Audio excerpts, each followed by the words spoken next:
5 दिसंबर में डरते हैं, डरते हैं, डरते हैं। 5 दिसंबर लागू करो, लागू करो, लागू करो, पेड़ों से बाहर करना बंद करो, बंद करो, बंद करो। अभी तो ये लड़ाई है, आगे और लड़ाई है। अभी तो ये लड़ाई है।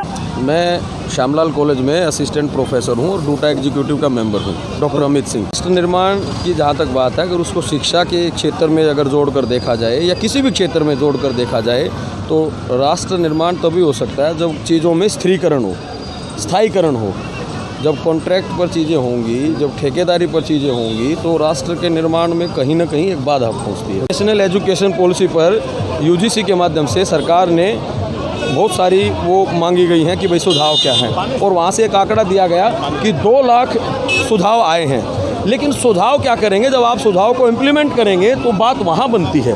और एनईपी का जो ड्राफ्ट है उसमें बहुत सारा नेगेटिव पॉइंट है, बहुत सारा नेगेटिव पॉइंट है। अब उसको अपने फाइनल आज आप करने जा रहे हैं तो आप पहले ये देखिए कि जो पूरा एक माहौल है, इस माहौल को देखते हुए आप शिक्षकों को तुरंत त्वरित गति से रिलीफ दीजिए। वो कोई नाजायज़ मांगे नहीं है, उन नाजायज़ मांगों को उनको नाजायज़ ना समझते हुए कहीं ना कहीं जो एक बेरोज़गारी कहिए, एडोक का पूरा आज त्रस्त है। आप देखिए पूरा एडोक शिक्षक साथी जो है वो त्रस्त है, सड़क पर है।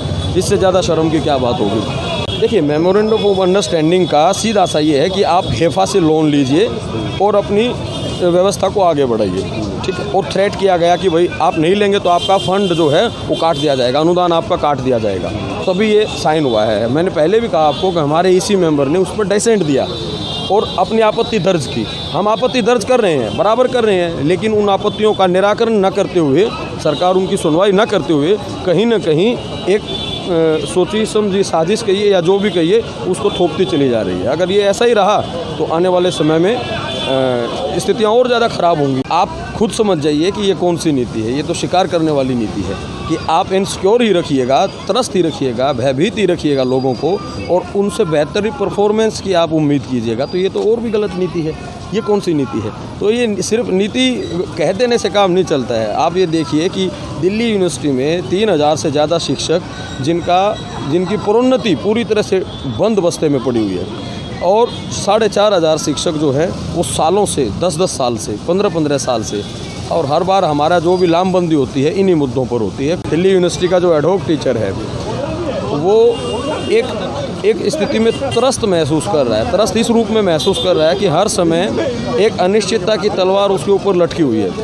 डीयू में डॉक्टर राजेश झा और हेफा की बात, आज doctor Adityanath Mishra farmer vice president due to, 3 बार डूटा के प्रेसिडेंट रहे, शिक्षक आंदोलन से पुरजोर एक ताकत देते हैं। उन्होंने भी शुरू में जब हेफा की बात की तो लोग कह रहे थे कि नहीं हेफा नहीं है, आज हेफा रियलिटी है। दिल्ली सरकार में भी 12 कॉलेजों का अनुदान रोका हुआ है जिससे पिछले माह की सैलरी अभी तक नहीं रिलीज़ हुई है। तो सरकार चाहे वो केंद्र की हो, चाहे राज्य की हो या किसी भी विचारधारा से हो, तो कहीं ना कहीं आप ये देखिए कि शिक्षकों की आवाज़ को वो सिर्फ अपने लिए नहीं है, वो पूरा का पूरा एक गरीब तबके के लिए भी जो शिक्षा मुहैया होनी चाहिए वो सारे के सारे मुद्दे हैं।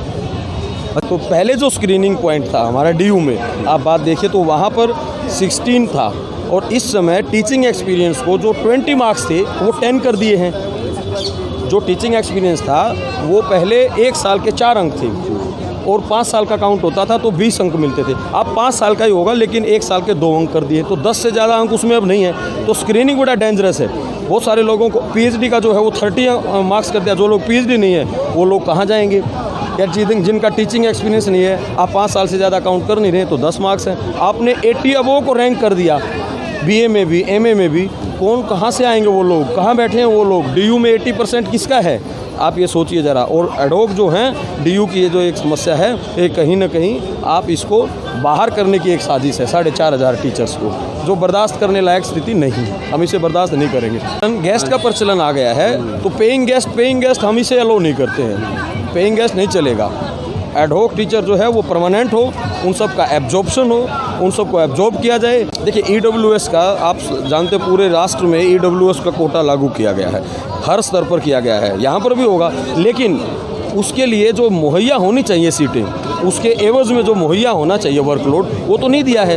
वो नहीं दिया है तो इस समय जनरल कैटेगरी का जो भी एडहॉक टीचर है डीयू में उसी में EWS आप लागू कर रहे हैं तो वो चाहे किसी भी कैटेगरी से हो तो वो तो बाहर हो जाएगा।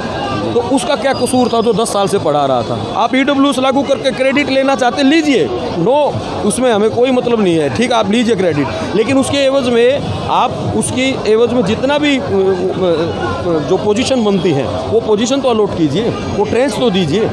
सेकंड ट्रेंच आपने दे दिया ओबीसी का इस समय, ठीक है, लेकिन उसमें भी आपने एक कंडीशन लगा दी कि जो लोग किसी भी वजह से अगर प्रमोट हो जाते हैं असिस्टेंट से एसोसिएट, तो आपका वर्कलोड जो है वो वही आप लेकर जाएंगे।